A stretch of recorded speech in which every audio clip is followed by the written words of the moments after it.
श्याम सुंदर भगवान की।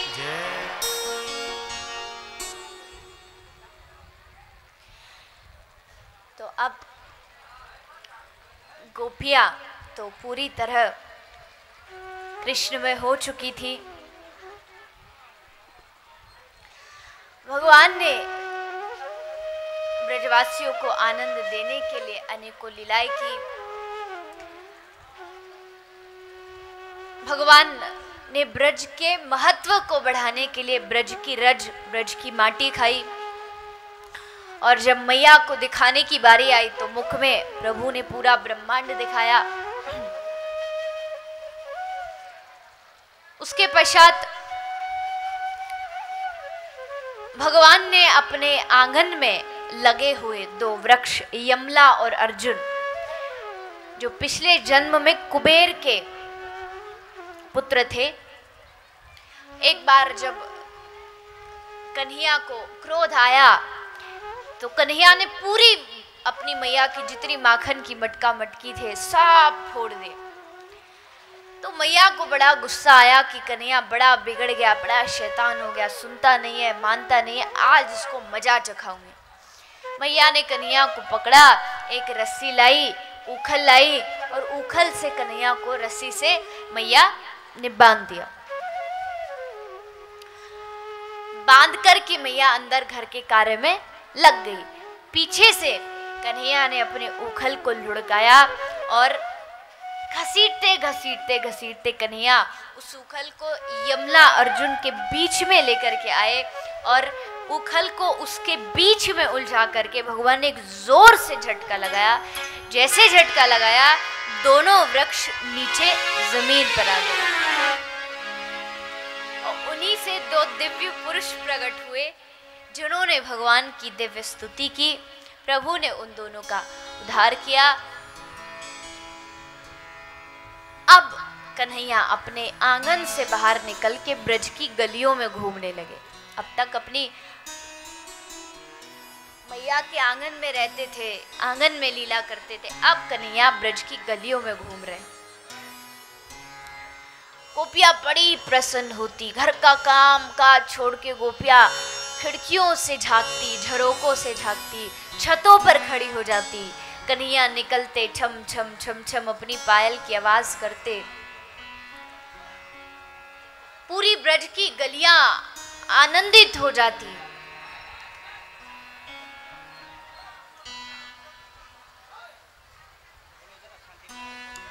सभी से प्रार्थना थोड़ा शांति बना के रखें और सारी मैया आगे आने की कोशिश ना करें, आप जहां हैं वहीं बैठे रहें।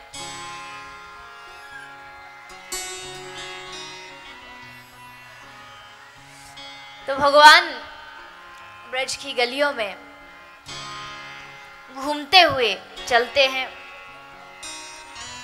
ग्वालाओं के साथ खेलते हैं। प्रभु के मित्र थे स्तो कृष्ण, मधुमंगल, श्रीदामा, मनसुखा, सुदामा, सब प्रभु के ब्रज के मित्र थे। प्रभु सबके साथ जाते माखन चुराने के लिए, सबके साथ माखन चोरी, सबके साथ खेलने के लिए जाते।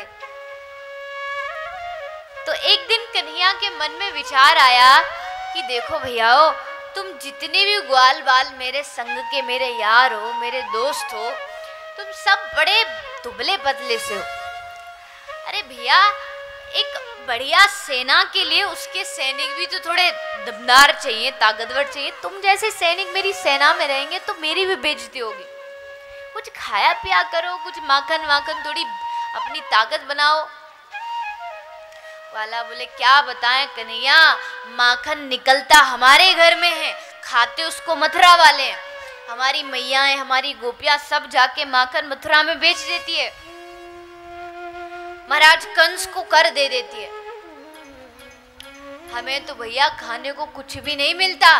कन्हैया बोले अच्छा, ये गोपियां ऐसे नहीं मानेंगी तो कैसे मानेंगी? बोले चलो इनके घर चोरी करो, माखन की चोरी। ग्वाला हंसते हंसते बोले, कन्हैया अभी तो या ब्रज में नयो नयो है ना, हमारे तो को मालूम ना है। ब्रज की गोपी जैसी है ना, काई दिन चोरी करते भय पकड़े गए और इन गोपिन को एक थप्पड़ हमारे ऊपर पड़ गयो ना तो वहीं राम राम सत्य हो जाए। वो ये ऐसी वैसी गोपी ना है, उठा के पटक देगी पकड़े गए तो। कन्हैया बोले, अरे तुम काय को घबरा रहे हो, जब तुम्हारे साथ कन्हैया तो काय बात की कमी, सारे इलाज है मेरे पास चोरी करके बच के भागने के। जब भी गाय के घर चोरी करने जाओ अपने हाथन में माखन लगा के ले जाओ, पूरे हाथन में माखन लगा के ले जाओ। गोपी पकड़ेगी भी तो पकड़ तो लेगी पर माखन ते पूरा हाथ फिसल जाएगा और वहां ते भाग जाएंगे। वाला बोले, बात तो सही कह रहे हो कन्हैया, तू करेगो हमारे संग चोरी? बोले, हाँ बिल्कुल करूंगा, मैं तुम सबको सरदार।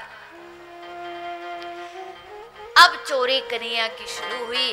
ग्वालाओं के साथ मिलकर के गोपियों के घर घर जाकर के कन्हैया माखन की चोरी शुरू करते हैं। गोपियां बड़ी परेशान थी। परेशान सिर्फ बाहर से ही थी, बाहर से मैया को सबको दिखाती थी कि ये छोरा चोरी करता है, परेशान करता है। अंदर से तो गोपियां यही चाहती थी कृष्ण हमारे घर आए, मेरा माखन खाए, मेरी मटकी फोड़े। मन में यही विचार था, बाहर से चाहे कुछ भी कहती रहे। यमुना जी पे जाती, बैठ करके बातें करती, अरे गोपी तुझे मालूम नहीं, कल जब मैं जागी ना तो जगने में देर रह गई। तो दूसरी गोपी ने दरवाजा खटखटाया, अरे गोपी सोती रहेगी कि पानी भरने भी चलेगी? गोपी बोली, मैं तुरंत जागी, मैंने मटका अपने माथे पर रखो और मैं चल पड़ी बिना नहाए पानी भरने के लिए। पर जब यमुना जी में गई, पानी भर के वापस आ रही, अचानक से एक पत्थर मेरी मटकी में लगा, मटकी फूटी और मैं पूरी पानी में भीग गई। मैंने इधर उधर देखो तो ऊपर पेड़ पर नंद को छोरा बैठो बैठो कह रहे हो, अरे गोपी शुद्धोदक स्नानम समर्प्यामि, पहले नहाना चाहिए फिर बाद में काम करना चाहिए। एक गोपी बोली, अरे पगली तेरे साथ तो बड़ा अच्छा किया, पानी से नहलाया, मैं तो कल घी बेचने जा रही थी और मेरी सास ने मुझे पहले ही सिखा पढ़ा के भेजा था कि रास्ते में वो नंद का छोरा मिल जाए ना तो उससे बातें मत करना, बच के जाना उससे। मैं तो बच बच के जा रही थी पर कहीं से पत्थर लगा, मटकी फूटी, सारे घी में भीगी। वो नंद का छोरा बैठा बैठा बोला, गोपी घृतम स्नानम समर्प्यामि, पानी से तो रोज ही नहाती हो, कभी कभार घी से भी नहा के देख लिया करो। घी में भीगी और सासू ने जो मार लगाई सो अलग। सारी गोपी आपस में कन्हैया के बारे में चर्चा करती रहती, पर एक गोपी बड़ी परेशान थी, नाम था प्रभावती। परेशान किस लिए थी कि कन्हैया सबके घर चोरी करने गए, मेरे घर आज तक नहीं आए। तब वो प्रभावती गोपी मन ही मन, बाहर से तो दिखाया कि भाई मेरे मुझसे कन्हैया डरता है, मेरे घर नहीं आता, लेकिन अंदर अंदर से कन्हैया को निमंत्रण दिया, हे कन्हैया तुम मेरे घर आओ किसी दिन चोरी करने के लिए। तो आज कन्हैया अपनी पूरी टोली को लेकर के, सारे ग्वाल बालाओं को लेकर के प्रभावती के घर चल पड़े।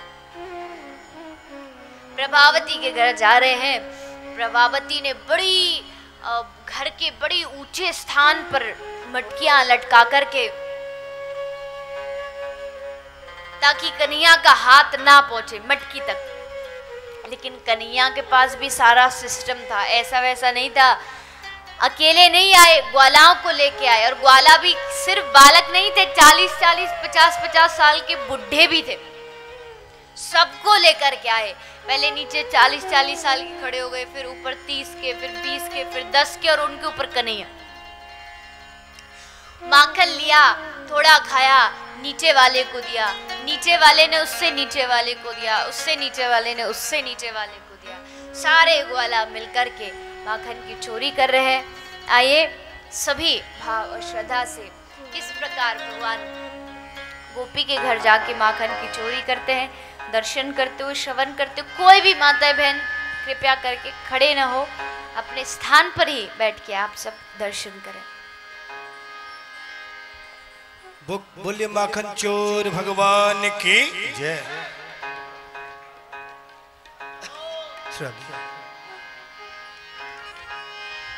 हो ये तो मागे मक्खन मिश्री खावे दूध मलाई, ये तो मागे मक्खन मिश्री खावे दूध मलाई, ये तो मागे मक्खन मिश्री खावे दूध मलाई, ये तो मागे मक्खन मिश्री खावे दूध मलाई। नहीं मिले तो मटकी गिराए ना, कन्हैया के माई, कन्हैया के माई जरा काढ़ा तो समझाओ ना, ओ कन्हैया के माई जरा काढ़ा तो समझाओ ना। ये तो मागे मक्खन मिश्री खावे दूध मलाई, ये तो मागे मक्खन मिश्री खावे दूध मलाई, ये तो मागे मक्खन मिश्री खावे दूध मलाई। नहीं मिले तो मटकी गिराए ना, कन्हैया की माई, कन्हैया की माही ओ जरा काढ़ा तो समझाओ ना, ओ कन्हैया की माही ओ जरा काढ़ा तो समझाओ ना।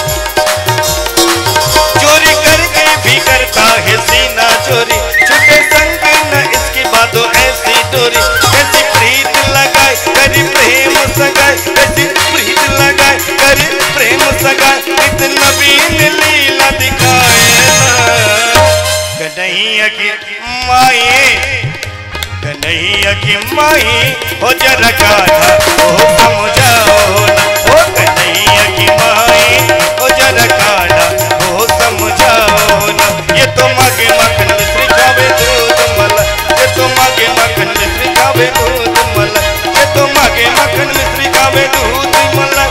नहीं मिले तो मटकी गिराए ना, कन्हैया की मैया, कन्हैया की मम्मी ओ जरा काढ़ा तो समझाओ ना, ओ कन्हैया की मम्मी ओ जरा काढ़ा तो समझाओ ना।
कन्हैया की माई ओ जरा काढ़ा तो समझाओ ना, ओ कन्हैया की माई ओ जरा काढ़ा तो समझाओ ना।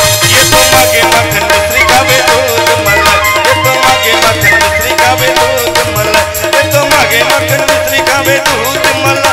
नहीं मिले तो मटकी गिराए ना, कन्हैया की माई, कन्हैया की माई ओ जरा काढ़ा तो समझाओ ना, ओ कन्हैया की माई ओ जरा काढ़ा तो समझाओ ना।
के माही हो जरा कान्हा को समझाओ ना, ओ कन्हैया के माही हो जरा कान्हा को समझाओ।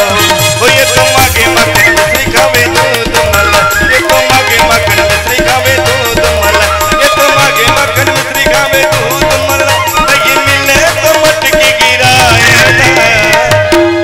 सभी दोनों हाथ ऊपर करके एक बार जोरदार तालियों के साथ में, कन्हैया के माई हो जरा कान्हा को समझाओ ना, ओ कन्हैया की माई हो जरा कान्हा को समझाओ ना, ओ कन्हैया की माई हो जरा कान्हा को समझाओ ना, ओ कन्हैया की माई हो जरा कान्हा को समझाओ, ओ जरा कान्हा को समझाओ, ओ जरा कान्हा को समझाओ ना।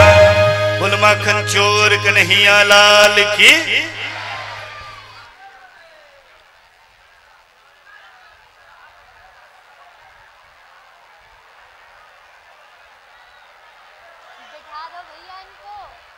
शांति बनाए रखें। देखिए सभी को अनुरोध है विशेष करके शांति बनाए रखें। श्री राधे।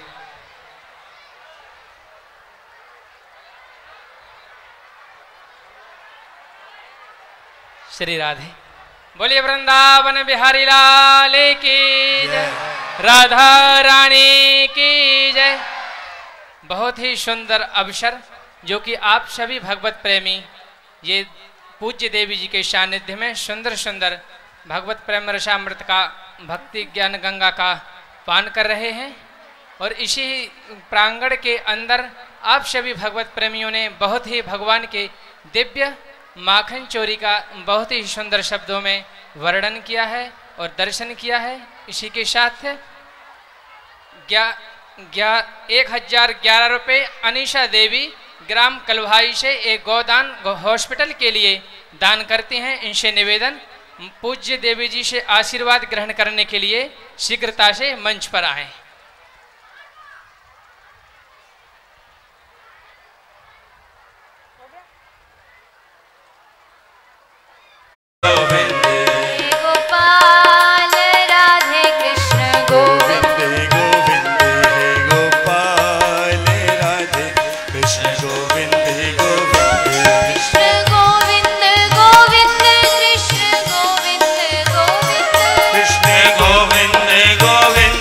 कृष्ण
अब भगवान श्री कृष्ण गोपी के घर जाते हैं।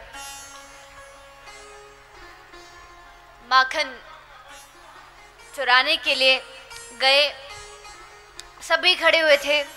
इतने में ही गोपी ने देख लिया कि भगवान श्री कृष्ण माखन खाने के लिए आए हैं। तुरंत गोपी ने दरवाजा खोला और आकर के जैसे गोपी घुसी, बड़ी जोर से भगदड़ मची। जितने भी वो 40-40, 50-50 साल के जो भी खड़े कर रखे थे, जो सबसे नीचे, सब गोपी को देख के भागे। और जैसे एक हटा, सारे ऊपर से नीचे तक धड़ाम पृथ्वी पर आके सारे गिरे। गोपी का लक्ष्य गोविंद था, टाक से आकर के कन्या को पकड़ लिया। अरे तेरी मैया बड़ी कही मेरा छोरा चोरी ना करे, सबूत के साथ पकड़ के दिखाओ। आज तेरी मैया की आंख खुलेंगी कि देखो तुम्हारा छोरा कितना बड़ा चोर है। चल मैया के डोरे, आज तो मैया के पास लेके चलूंगी। आज तो या दुनिया में कोई तो ना बचा सके। कन्हैया बोले मैया के ढोरे लेके जाएगी? बोले हाँ। मैया ते पिटाई करवाएगी? बोले हाँ। ठीक है चल, तैयार हो। गोपी पकड़ के चलने लगी। गोपी ने कन्हैया का हाथ पकड़ा, धीरे धीरे पकड़ के चली। अब गोपी तो चली कन्हैया को लेके, लेकिन कन्हैया के जितने भी दोस्त थे सब पीछे पीछे चल रहे हैं। सारे मधुमंगल, श्रीदामा, स्तोक कृष्ण सब पीछे लगे। अरे भैया आज तो कन्हैया फंस गया, अब क्या करें, अब कैसे बचाएं इसे। चलते गए तभी कन्हैया को एक विचार आया। कन्हैया ने बोला अरे गोपी, इतने खा पी के तू तो बड़ी ताकतवर है, और देख मेरी कलाइयाँ, मेरे हाथ इतने नाजुक, इतने कोमल, मैंने इतनी जोर से पकड़ रखी है, देख हाथ भी लाल पड़ गए। अब ऐसे कर, यह हाथ छोड़, दूसरा हाथ पकड़ ले। गोपी ने सोचा कि अगर जरा सी इसको चोट भी लग गई तो मैया भी डांट लगाएगी, इससे अच्छा तो कि इसका हाथ छोड़ के दूसरा हाथ पकड़ लूं।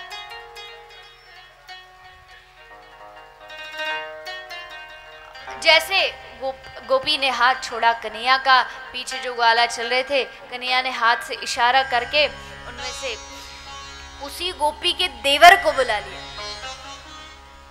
देवर आया, गोपी का घूंघट था, कुछ दिखाई दे नहीं रहा। कन्हैया ने जाके उसके देवर का हाथ उसी के हाथ में पकड़ाया और बोले हाँ गोपी, अब तूने हाथ पकड़ लिया, अब चल। तो गोपी पकड़ के फिर से चलने लगी। कन्हैया तुरंत दौड़े दौड़े पीछे से भाग करके जाकर के मैया यशोदा की गोदी में बैठ गए। अब आकर के वो गोपी कहे भी कि मैया तेरे छोरा को पकड़ के लाई हूं, तो मैया व गोपी की क्या हालत करेगी। छोरा गोदी में बैठे हो, गोपी कह रही पकड़ के लाई हूं। अब कन्या तो बड़े खुश हैं कि आने दो अब उस गोपी को, अब तो उसकी खैर नहीं। गोपी आई तुरंत, बड़ी आज तो जो काम पूरे ब्रज में कोई नहीं कर पाया मैंने किया, कन्हैया को पकड़ के दिखा दिया। बड़ी चल रही है। चलती चलती पहुंची नंद महल में। अरे यशोदा मैया देख जरा बाहर आ। अरे नंद रानी जू देख, तेरे छोरा को, तेरे लाला को पकड़ के लाई हूं। मैया बाहर आई।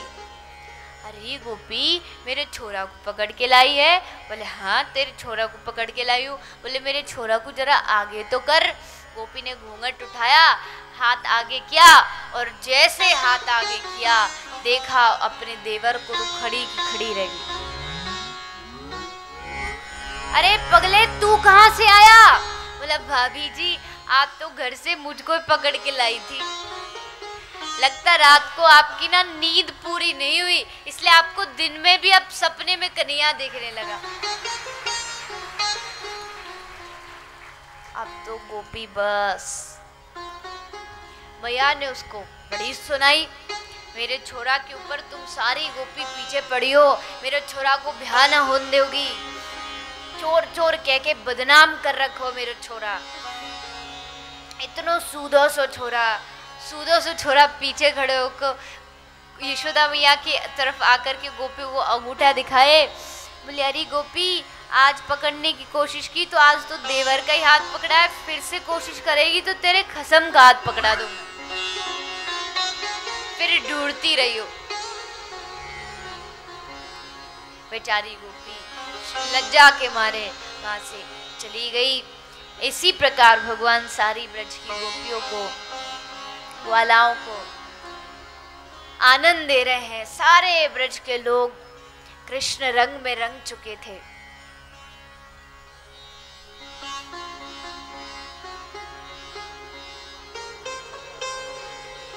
अब भगवान ने गोपियों को भी आनंद दे दिया, ग्वालाओं को भी आनंद दिया, मैया को, बाबा को, सबको आनंद दिया। अब कन्हैया के मन में विचार आया कि क्यों ना मैं अपनी गौ माता को जाकर के जंगल में, वन में जाके चारा खिलाऊं। और ये तो आप सभी जानते ही हैं कि भगवान श्री कृष्ण को जो गौ माता थी बड़ी बड़ी प्रिय थी। 5 वर्ष की उम्र से ही भगवान ने गाय के बछड़ों को चराना शुरू कर दिया। बछड़ों को ले जाते थे जंगल में चराने के लिए। सारे ग्वाला कन्हैया के साथ जाते थे, अपने अपने बछड़ों को सब लेकर के साथ में। पूरे वन में बछड़े चरते थे। कन्हैया इतने अपने ग्वालाओं के साथ बैठे बैठे कभी कुछ खेल खेलते थे, कभी भोजन करते थे। तो आज जब बछड़ी चरने के लिए गए तब कन्हैया ने सोचा कि बैठे बैठे क्या करेंगे, चलो एक खेल खेलते हैं। कौन सा खेल खेलें? बोले छुपम छुपाई का खेल खेलेंगे। छुपम छुपाई का खेल समझते हैं ना आप सभी? आप बचपन में सब खेले बैठे होंगे। वो एक छुपता है तो दूसरा उसको ढूंढता है। पर उस खेल में एक चालाकी होती है कि पहला खिलाड़ी जहां छुप चुका होता है दूसरा वहां नहीं छुपता, क्योंकि उसे पता है ये